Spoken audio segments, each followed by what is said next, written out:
जय हिंद बच्चों। इस लेक्चर में हम लोग बोर फार्मूलाज जो होते हैं एनर्जी का, वेलोसिटी ऑफ इलेक्ट्रॉन का और रेडियस ऑफ डिफरेंट ऑर्बिट का, उनका डेरिवेशन करेंगे। तो हम लोग इस लेक्चर में करने वाले हैं बेटे बोर फार्मूले का डेरिवेशन, बोर फार्मूलाज डेरिवेशन। इस डेरिवेशन में आने से पहले हम लोग कुछ चीज़ों को देख लें, जो बेसिक चीज़ें हैं जो हम लोगों को आनी चाहिए इसमें आने से पहले। वो बेसिक चीज़ें क्या हैं उनको हम लोग देख लेते हैं। पहली चीज़ है इलेक्ट्रोस्टैटिक फोर्स का फॉर्मूला जानना। इलेक्ट्रोस्टैटिक फोर्स का क्या फॉर्मूला होता है? इलेक्ट्रोस्टैटिक फोर्स, तो इलेक्ट्रोस्टैटिक फोर्स दो चार्ज बॉडी के बीच में लगता है। अगर एक चार्ज बॉडी Q1 है, दूसरा चार्ज बॉडी अगर Q2 है, तो इन दोनों के बीच का डिस्टेंस अगर R है, तो electrostatic force of attraction is directly proportional to magnitude of charge 1 Q1. It is also directly proportional to magnitude of another charge Q2, and it is inversely proportional to distance of separation between them R का square. ये हम सारे बच्चे आप जानते हैं कि force of electrostatic, ये जो दो चार्जेस के बीच में लगता है, वो इस तरह से चार्जेस के मैग्नीट्यूड और distance of separation between the two charges से रिलेट होता है। अगर इन सबों को हम एक साथ लाते हैं, इसमें ध्यान रखेंगे चार्ज का केवल हमको मैग्नीट्यूड रखना होता है Q1 Q2 में। Q1 Q2 magnitude only. इसको अगर हम लोग ले आते हैं बच्चों एक साथ प्रोपोर्शनलिटी करके, तो F is equal to Q1 Q2 divided by R square. फिर यहाँ पे एक प्रोपोर्शनलिटी कांस्टेंट हम लोग ले देंगे कि Q1 Q2 divided by R square. जो प्रोपोर्शनलिटी कांस्टेंट होता है K, इसको हम लोग 4 पाई एप्सिलॉन नॉट से लिखते हैं। तो ये हमारा इलेक्ट्रोस्टैटिक फोर्स का फॉर्मूला है। इसमें K एक कांस्टेंट है, Q1 charge of one body, Q2 charge of another body. यहाँ पे Q1 और Q2 का केवल मैग्नीट्यूड रखना है। Q1 और Q2 का केवल मैग्नीट्यूड रखना है इस फॉर्मूले में। किसमें? इलेक्ट्रोस्टैटिक फोर्स ऑफ अट्रैक्शन में Q1 Q2 का केवल हम लोगों को मैग्नीट्यूड रखना होता है। वो साइन हम लोग यहाँ पे नहीं रखते, इट इज ओनली मैग्नीट्यूड। लेकिन ये दोनों चार्ज बॉडी अगर एक दूसरे के कांटेक्ट में आए और इनका आपस में पोटेंशियल एनर्जी क्या होगा, उसका फॉर्मूला क्या होता है पोटेंशियल एनर्जी का? Potential energy with respect to these two charge body, ये भी मिलता जुलता है इलेक्ट्रोस्टैटिक फोर्स से, थोड़े से डिफरेंस के साथ। Directly proportional to Q1, also directly proportional to Q2। और यहाँ पे Q1 और Q2 का मैग्नीट्यूड भी रखते हैं हम लोग और साइन भी रखते हैं। पॉजिटिव चार्ज है तो पॉजिटिव साइन रखेंगे, नेगेटिव चार्ज है तो नेगेटिव साइन रखेंगे। और it is inversely proportional to R only. R क्या है? दोनों के बीच का डिस्टेंस ऑफ सेपरेशन। और ये पोटेंशियल एनर्जी का फिर फॉर्मूला आ जाता है आपके पास, K Q1 Q2 by R। ये पोटेंशियल एनर्जी का फॉर्मूला होता है। इसके और इसमें डिफरेंस क्या है? एक में R स्क्वायर आ रहा है डिनोमिनेटर में, एक में केवल R आ रहा है। एक में Q1 Q2 साइन और मैग्नीट्यूड दोनों, इसमें Q1 Q2 का only magnitude not sign, electrostatic force. अब क्या है, हम लोग को जब बोर्स फॉर्मूले को डिराइव करना है तो हमारे पास एक कंटेंट है न्यूक्लियस। न्यूक्लियस जिसमें प्रेजेंट होता है आपका प्रोटॉन। एक कंटेंट है हमारे पास न्यूक्लियस, जिसमें प्रोटॉन मौजूद होता है जो न्यूक्लियस को पॉजिटिव चार्ज प्रोवाइड करता है। दूसरा कंटेंट है हमारे पास चारों तरफ घूमता हुआ इलेक्ट्रॉन। दूसरा चार्ज बॉडी है हमारे पास चारों तरफ घूमता हुआ इलेक्ट्रॉन, और इन्हीं दोनों के चार्ज बॉडी के बीच में इलेक्ट्रोस्टैटिक फोर्स ऑफ अट्रैक्शन लगता है। जैसा रदरफोर्ड ने बताया था कि इलेक्ट्रोस्टैटिक फोर्स ऑफ अट्रैक्शन और बाहर की तरफ लगने वाला सेंट्रीफ्यूगल फोर्स mv²/r और इलेक्ट्रोस्टैटिक फोर्स ऑफ अट्रैक्शन, ये दोनों आपस में बराबर होते हैं। Force of attraction is equal to electrostatic force of attraction is equal to mv²/r। इस डेरिवेशन को भी, इसको भी हम लोग डेरिवेशन में यूज करेंगे। ये Fa क्या है? तो इलेक्ट्रोस्टैटिक फोर्स। अच्छा भाई, अब क्या है कि अगर आप न्यूक्लियस के चार्ज को लीजिए, न्यूक्लियस के चार्ज को हम लोग कैसे लिखते हैं? न्यूक्लियस का जो चार्ज होता है, न्यूक्लियस में चार्ज कितना होता है? प्रोटॉन का चार्ज होता है, तो एक प्रोटॉन और एक इलेक्ट्रॉन पे चार्ज मैग्नीट्यूड वाइज बराबर होता है। इलेक्ट्रॉन के चार्ज को अगर हम -e लिखते हैं तो प्रोटॉन के चार्ज को हम केवल ई लिखेंगे क्योंकि पॉजिटिव होता है। और न्यूक्लियस में प्रोटॉन कितने होते हैं? एटॉमिक नंबर के बराबर। तो एक प्रोटॉन पे चार्ज अगर ई है तो एटॉमिक नंबर को हम लोग डिनोट करते हैं किससे? जेड से। एटॉमिक नंबर को हम लोग डिनोट करते हैं जेड से, और जेड हम जानते हैं कि प्रोटॉनों के बराबर होता है। तो एक न्यूक्लियस में एक प्रोटॉन पे चार्ज ई, इलेक्ट्रॉन के बराबर, तो जेड प्रोटॉन पे चार्ज कितना? जेड ई, और ये पॉजिटिव चार्ज होगा। तो न्यूक्लियस का जो चार्ज होता है उसको हम लोग जेड ई लिखते हैं। एक प्रोटॉन पे चार्ज ई, न्यूक्लियस में टोटल प्रोटॉन जेड होते हैं जो कि एटॉमिक नंबर के बराबर होता है, इसलिए न्यूक्लियस का टोटल चार्ज जेड ई, और एक इलेक्ट्रॉन, सिंगल इलेक्ट्रॉन का चार्ज -e। अब इलेक्ट्रॉन और न्यूक्लियस के बीच में जो इलेक्ट्रोस्टैटिक फोर्स ऑफ अट्रैक्शन होगा, नो डाउट अट्रैक्शन ही है, तो कैसे लिखा जाएगा? Electrostatic force of attraction is equal to k Q1 Q2 divided by r²। तो Q1 चार्ज फर्स्ट चार्ज है, एक चार्ज है Q1 जो कि न्यूक्लियस का चार्ज होगा, और दूसरा चार्ज बॉडी है कौन? इलेक्ट्रॉन का चार्ज। इन्हीं दोनों के बीच में तो फोर्स ऑफ अट्रैक्शन है। तो Q1 की जगह हम लोग क्या लिखेंगे? न्यूक्लियस का charge, that is Z × E, और Q2 इलेक्ट्रॉन का चार्ज, दोनों के बीच में अट्रैक्शन हो रहा है, तो इलेक्ट्रॉन के चार्ज को हम लिख देंगे स्मॉल e। K × Q1 की जगह Z × E, न्यूक्लियस का चार्ज, × E इलेक्ट्रॉन का चार्ज। यहाँ पे साइन नहीं रखना है क्योंकि हम इलेक्ट्रोस्टैटिक फोर्स रख रहे हैं, और हमने आपको बता दिया कि इलेक्ट्रोस्टैटिक फोर्स करते समय केवल मैग्नीट्यूड रखा जाता है, केवल मैग्नीट्यूड रखा जाता है इलेक्ट्रोस्टैटिक फोर्स के लिए, साइन नहीं रखते, साइन पोटेंशियल एनर्जी में रखते हैं। तो यहाँ पे अब क्या है हमारे लिए? न्यूक्लियस का इलेक्ट्रोस्टैटिक फोर्स इलेक्ट्रॉन के लिए हो जाएगा बच्चों F is equal to k ZE² divided by r²। FA ये क्या है? Force of attraction between nucleus and electron, ये फोर्स ऑफ अट्रैक्शन है। और दूसरा ये कौन सा फोर्स होता है? ये फोर्स होता है towards nucleus, that is centripetal force. ये सेंट्रीपिटल फोर्स है, force of attraction between electron and nucleus. और दूसरा सेंट्रीफ्यूगल फोर्स क्या होता है? घूमते हुए इलेक्ट्रॉन पे जो away from nucleus centrifugal force लगता है, जिस बात को रदरफोर्ड ने भी एक बार कहा था, दैट वाज mv²/r। तो सेंट्रीफ्यूगल फोर्स और सेंट्रीपिटल फोर्स दोनों बराबर होते हैं। अगर इलेक्ट्रॉन घूम रहा है तो ये दोनों बराबर होंगे। बोर ने कहा था कि अपने शेल में घूमते समय इलेक्ट्रॉन एनर्जी लॉस नहीं करता है, इसलिए ये फोर्स कभी भी सेंट्रीफ्यूगल फोर्स बोर के अकॉर्डिंग घटेगा नहीं। तो ये दोनों फोर्स आपस में बराबर होंगे, जो कि स्टेबिलिटी ऑफ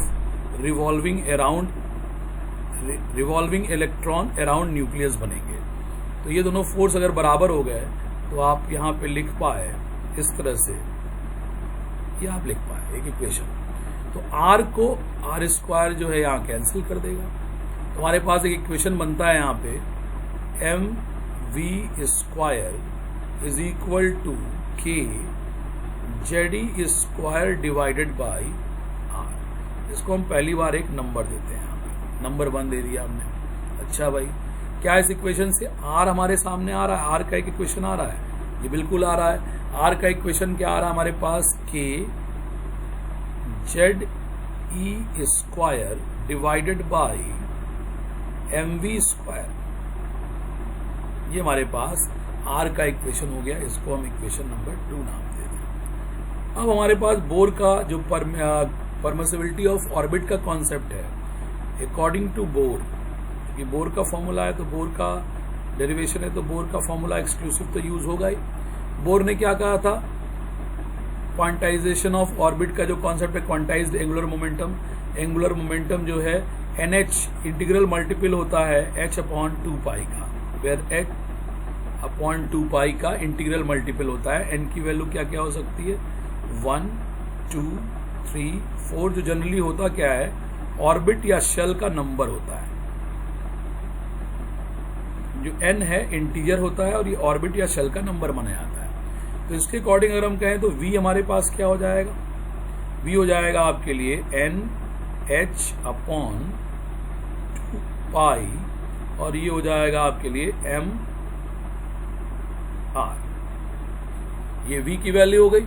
अब v को आप ये तीसरा नंबर उठा के v को आप यहां रख दीजिए r वाले इक्वेशन में। फ्रॉम 3 into अगर हम करते हैं बच्चों, फ्रॉम 3 into v की वैल्यू उठा के आप इसमें रखिए तो r इज इक्वल टू आपके पास हो जाएगा के Z E square divided by m, और v की जगह पूरा स्क्वायर टर्म में जाएगा तो क्या हो जाएगा? n square h square divided by क्या आने वाला है यहाँ पे ऊपर? ये हो जाएगा n square h square divided by 4, इसका भी स्क्वायर होगा, पाई square m square divided by 4 pi square m square और r स्क्वायर। ये हमने v की वैल्यू उठा के ऊपर रख दिया तो ये r स्क्वायर इसको कट गया, ये कैंसिल कर दिया। तो आपके पास जो r का जो इक्वेशन बन के आ रहा है यहाँ पे, वो अगर r का इक्वेशन हम देखें तो r का इक्वेशन आ रहा है बच्चों, इधर 1/k आ जाएगा। फिर क्या क्या आ रहा है? n square into h square divided by 4 pi square और z m e स्क्वायर, क्योंकि एक m भी स्क्वायर इसको कैंसिल कर दिया है। तो ये आपको r का इक्वेशन आ गया। आपने जो इक्वेशन लिखा होगा अपनी क्लास में, मैंने बोला होगा याद करने के लिए, रेडियस ऑफ nth ऑर्बिट, किसी भी सिंगल इलेक्ट्रॉन स्पीशीज में रेडियस ऑफ nth ऑर्बिट निकालने के लिए हम लोग इस फॉर्मूले को प्रयोग करते हैं। Radius of nth orbital in single electron species. Single electron species में किसी भी first, second, third, fourth orbit का रेडियस निकालने के लिए हम लोग इस फॉर्मूले का प्रयोग करते हैं। अच्छा भाई, इसके बाद क्या है? ये r की वैल्यू उठा के यहाँ से, ये r की वैल्यू उठा के यहाँ पे चौथा नंबर इसको बोला जाए, ये r की वैल्यू 4 से 3 में रखी जाए। फ्रॉम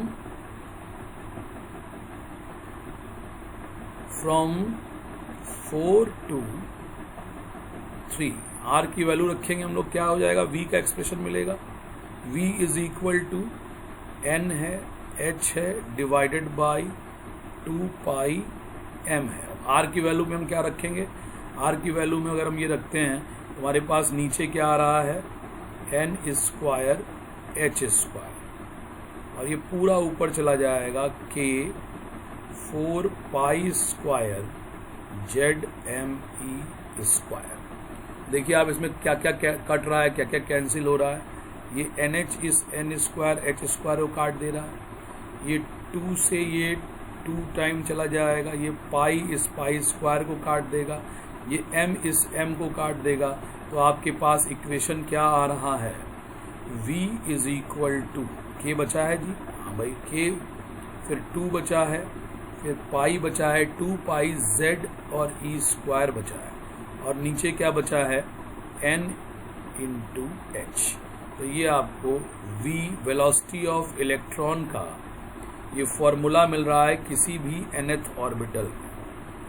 किसी भी nth ऑर्बिटल में velocity of electron in nth कुछ भी हो सकता है, 1 2 3 4 कोई भी nth orbit, velocity of electron in nth orbit बताने का ये जनरल फॉर्मूला है बच्चों।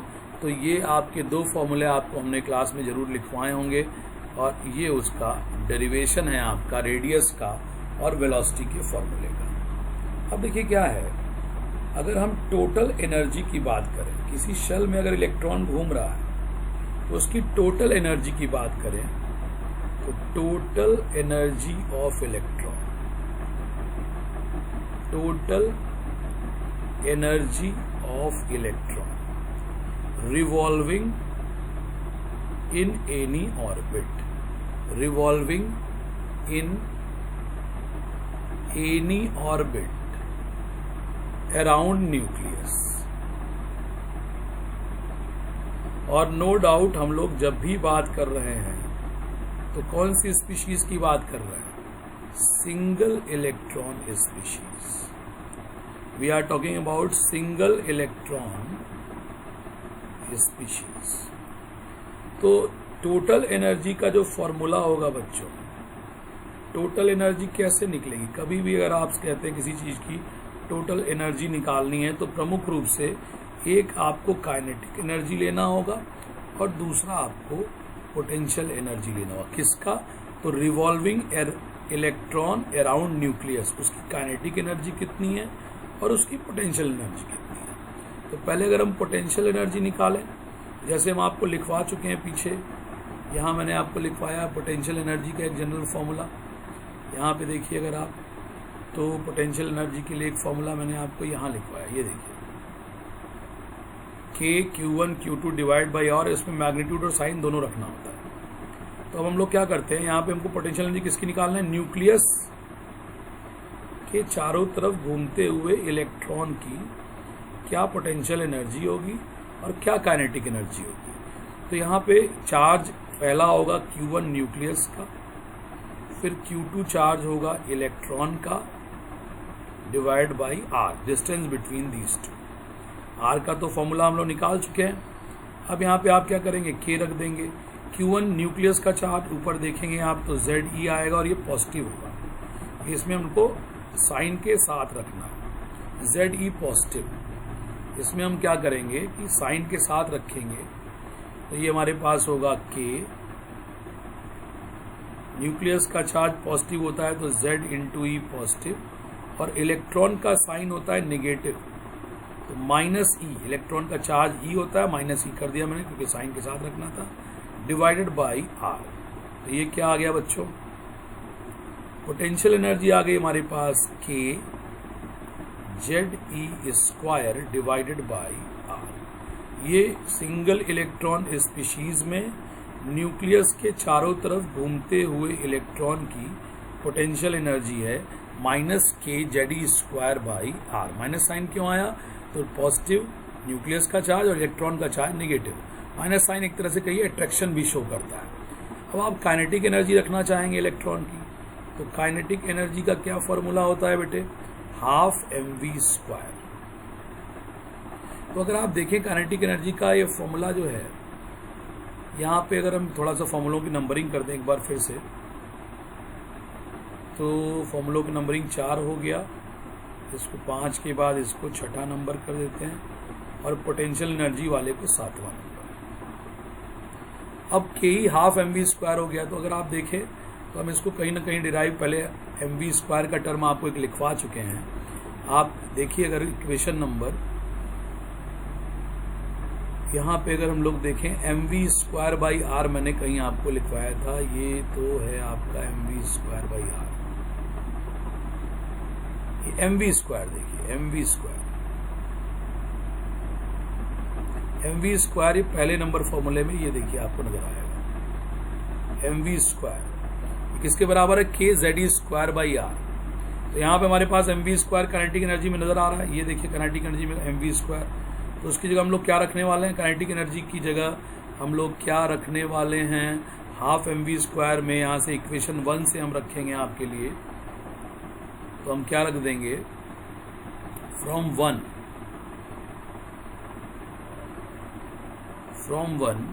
ke क्या हो जाएगा 1/2 mv² की जगह हम रख देंगे k Ze²/r। ये काइनेटिक एनर्जी हो गया हमारे पास। इसको हम इक्वेशन नंबर क्या दे सकते हैं बच्चों, इसको इक्वेशन नंबर 7 कह दीजिए। अब हमारे पास काइनेटिक एनर्जी का भी फॉर्मूला है, पोटेंशियल एनर्जी का भी फॉर्मूला है, और अब हमको टोटल एनर्जी में छठवें में इसको रख देना है। तो 7 नहीं, ये 8 नंबर हो जाएगा। तो अगर हम रखते हैं इसको तो हम क्या लिखते हैं बच्चों, इन 6 फ्रॉम 7 and 8 क्या लिखेंगे हम, टोटल एनर्जी, एनर्जी टोटल किसी भी ऑर्बिट में घूमते हुए इलेक्ट्रॉन की टोटल एनर्जी ke + p। तो ke की जगह हम क्या रख रहे हैं, हाफ k Ze²/r, और p की जगह क्या रख रहे हैं, माइनस k Ze²/r। ये कहाँ से रखा जा रहा है, ये आपको इन इक्वेशन से रखा है। देखिए आपके पास पोटेंशियल एनर्जी और काइनेटिक एनर्जी दोनों के इक्वेशन में अगर एक साथ ला दूँ आपके सामने, ये देखिए पोटेंशियल एनर्जी, काइनेटिक एनर्जी, और यहाँ पे मैंने रख दिया दोनों को एक साथ इस इक्वेशन में। ये काइनेटिक एनर्जी है, ये पोटेंशियल एनर्जी है। इसमें आप देख सकते हैं हम लोग कॉमन अगर ले लें बच्चों, एनर्जी टोटल क्या हो जाएगा, कॉमन लिया आपने इसमें से k Ze²/r, तो क्या बचा आपका 1/2 -1। तो ये -1/2 आ जाएगा आपको। तो E की वैल्यू आ रही है, टोटल एनर्जी की वैल्यू आ रही है माइनस k Ze²/r इंटू 1/2। ये टोटल एनर्जी का इक्वेशन आया। इक्वेशन नंबर 9 हम इसको नाम देंगे। अब देखिए हमने रेडियस का एक इक्वेशन डिराइव कर रखा है। रेडियस का इक्वेशन आपके सामने मैं लाता हूं इसी शीट में। देखिए रेडियस का इक्वेशन आपके पास कहाँ है, इक्वेशन नंबर 4। इक्वेशन नंबर 4 में रेडियस आ रहा है। तो ये रेडियस का पूरा टर्म उठा के हम इक्वेशन नंबर 9 में ले आने वाले हैं। तो E बराबर क्या हो जाएगा, यहाँ पे आप रखेंगे k माइनस k Ze²/r, ये तो है ही यहाँ पे। अब आपका इसको आप 1/2 कर दीजिए, एक मिनट, ये यहाँ पे हम 1/2 करते हैं, मतलब यहाँ पे ये जो 2 है ऊपर वाला यहाँ दिखाई पड़ेगा, और r की जगह हम रखने वाले हैं वैल्यू उस पीछे वाले इक्वेशन से। उसमें देख सकते हैं आप क्या है, आपने लिख रखा हुआ नोट्स, तो उसमें देखिए आप साथ में लिखते चल रहे होंगे। अगर आप देख लीजिए या तो वीडियो को पीछे करके देख लीजिए। यहाँ होगा k, एक मिनट, ये आपका इक्वेशन है 1/k, तो ये आपका हो जाएगा, नीचे आ रहा है तो 1/k के ऊपर चला जाएगा, और यहाँ आपका आएगा नीचे, एक मिनट बच्चों, 1/k था तो k ऊपर चला गया, और उसकी जगह नीचे है आपको n², h², और ऊपर चला जाएगा 4π² Zme²। तो अगर आप इसको सॉल्व करेंगे तो आपको मिलेगा energy, total energy in any of the nth orbital. आप देख सकते हैं यहाँ 2 जो है, ये 2 जो है, इस 2 को 4 को काट के 2 टाइम ले रहा है। उसके बाद देखिए k से मल्टीप्लाई माइनस साइन रहेगा, के से मल्टीप्लाई होके के स्क्वायर, और फिर क्या हो जाएगा 2 pi square Z, 2 pi square Z square m e to the power 4 upon n square h square. ये एनर्जी का जनरल फॉर्मूला आपने डिराइव कर दिया, energy in any of the nth orbit. इसको हम नंबर देते हैं 10वां नंबर। अब एनर्जी का फॉर्मूला आपके पास nth ऑर्बिट में आ चुका है। उसके बाद आपके पास वेलोसिटी का फॉर्मूला nth ऑर्बिट में आ चुका है। उसके बाद रेडियस का फॉर्मूला भी आपके पास nth ऑर्बिट में आ चुका है। इसको मैं हाइलाइटर कर देता हूं आपके लिए। ये रहा रेडियस का फॉर्मूला इन nth ऑर्बिट, ये जनरल फॉर्मूला। ये क्लास में हम आपको लिखवाए होंगे, यहाँ आपको पूरा इसका डेरिवेशन करा दिया। उसके बाद यहाँ आपको इसी के नीचे आप देखेंगे तो वेलोसिटी का भी जनरल फॉर्मूला आपको आ गया, 2 pi Z square upon NH multiplied with K V also is present है इसमें। उसके बाद एनर्जी का एक जनरल फॉर्मूला आपको यहाँ पे आ गया, एनर्जी के square 2 pi square Z square m e to the power 4 upon n square h square. ये देखिए आपको यहाँ पे एनर्जी का भी जनरल फॉर्मूला आपको आ गया है। ये तीनों के हो गए हमारे पास डेरिवेशन। अब देखिए बच्चों इसमें क्या है, इसमें कुछ टर्म्स जो हैं वो कांस्टेंट है। उन कांस्टेंट वाली टर्म्स को अगर हम लोग देखें, अगर इसका सॉल्व करने के बाद जो वैल्यू आता है, इसमें k is 1/4 pi epsilon not. अगर k की वैल्यू को अगर आप रखते हैं तो SI यूनिट में अगर आप k की वैल्यू को रखते हैं तो k आता है आपके लिए 9 × 10⁹ newton metre square coulomb square. ये k की वैल्यू होती है। उसके बाद h प्लैंक कांस्टेंट है। h की वैल्यू आप सब जानते हैं 6.6 × 10⁻34। उसके बाद m मास ऑफ इलेक्ट्रॉन है। मास ऑफ इलेक्ट्रॉन यहाँ पे आपको पता होता है कि 9.1, ये जूल सेकंड में होता है, 9.1 × 10⁻31 kg होता है। उसके बाद आपको इलेक्ट्रॉन का चार्ज E की वैल्यू जो है वो 1.6 × 10⁻19 कूलम होता है। इस तरह से अगर आप इसमें देखें, एनर्जी वाले इक्वेशन में अगर आप देखें, एनर्जी वाले इक्वेशन में अगर आप देखें तो इसमें से मैं निकालता हूं, अगर k square 2 pi square Z छोड़ दीजिए कि ये 1 to other single electron species बदल जाएगा, जेड की वैल्यू बदल जाएगी, तो m e to the power 4 divided by h square. अगर आप इसको सॉल्व करके देखेंगे ये सारी वैल्यू रख के, तो यहाँ पे आपको आता है 2.18 × 10⁻80 जूल में आ जाएगा। तो ये एक तरह से कहिए ये कांस्टेंट टर्म है, k square 2 pi square m e to the power 4 upon h square. इसकी इतनी वैल्यू आएगी। अगर हम nth शेल में अब इसकी वैल्यू रखते हैं, energy in nth shell, constant के सारे टर्म अगर हम हटा दें और ये वैल्यू इसकी जगह रख दें, तो ये हो जाएगा 2.18 × 10⁻18। ऊपर है आपके लिए यहाँ पे देखिए Z square 1 to another single electron species बदलेगा, Z square divided by N square. और यहाँ पे एनर्जी की यूनिट हो जाएगी जूल प्रति एटम। ये एक एटम के लिए, सिंगल इलेक्ट्रॉन एटम हो चाहे स्पीशीज हो, किसी भी शेल में इलेक्ट्रॉन की एनर्जी कितनी होगी उस फॉर्मूले को हम यहाँ पे इससे निकाल सकते हैं। फिर अगर आप इस फॉर्मूले को इलेक्ट्रॉन वोल्ट में बदलते हैं, इलेक्ट्रॉन वोल्ट में बदलने का तरीका मैंने आपको सिखा दिया है। जूल वाली एनर्जी को आप डिवाइड कर दीजिए 1.6 × 10⁻19 से, तो ये आपको सॉल्व करने पे 13.6 Z square by N square electron volt पर एटम आ जाएगा। उसी तरह से रेडियस वाले में अगर आप कांस्टेंट्स को सॉल्व करेंगे तो रेडियस वाले में जो आपको इक्वेशन बनता है आर एन का, वो इक्वेशन क्या बनता है बच्चों? It is 0.529।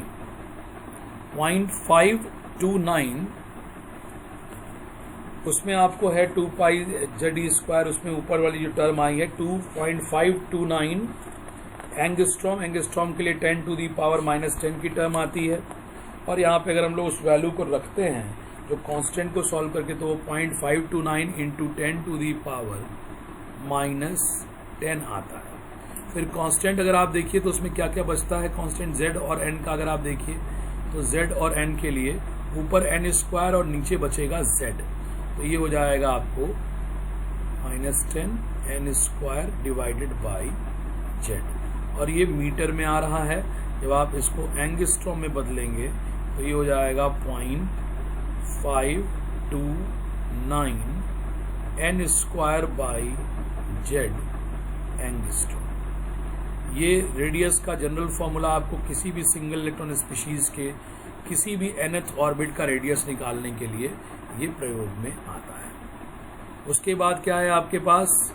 वेलोसिटी के लिए अगर आप कांस्टेंट की वैल्यूज को सॉल्व करते हैं, वेलोसिटी के लिए आपको है वेलोसिटी का जो फॉर्मूला है vn, उसमें अगर आप देखें तो आपके लिए k 2 pi Z E square divided by n into H.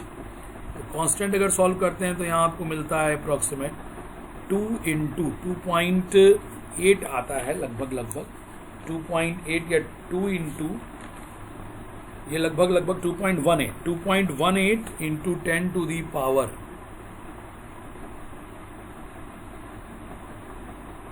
6। Constant को अगर सॉल्व कर लेंगे 2.18, ये z है, 2.18 इंटू 10 पावर 6, z ऊपर है डिवाइड बाई n, और ये आ जाएगा मीटर पर सेकेंड। कांस्टेंट को सॉल्व करने के बाद ये आपका vn का एक जनरल फॉर्मूला बना। तो एनर्जी का nth ऑर्बिट में, उसके बाद रेडियस का nth ऑर्बिट में, और velocity of electron in nth orbit का जो जनरल फॉर्मूले का जो डेरिवेशन है वो इस लेक्चर में हमने आपको दे दिया। इसको आप आराम से अपने घर में 1 बार 2 बार 3 बार इसको देखिए, रिपीट देखिए, और नहीं कहीं समझ में आता है तो फिर से आप मेरे से इसको लेके सवाल पूछ सकते हैं। क्लास में मैं आता हूँ, वहाँ पूछ लीजिए, या व्हाट्सएप पे आप हमसे इस पे सवाल पूछ सकते हैं। थैंक यू वेरी मच बच्चों। ये एक्स्ट्रा टॉपिक है, ये डेरिवेशन आपके सीबीएसई बोर्ड के सिलेबस में नहीं है, लेकिन एक पॉइंट है, अगर आप सीख लेंगे तो आपके लिए बेहतर होगा।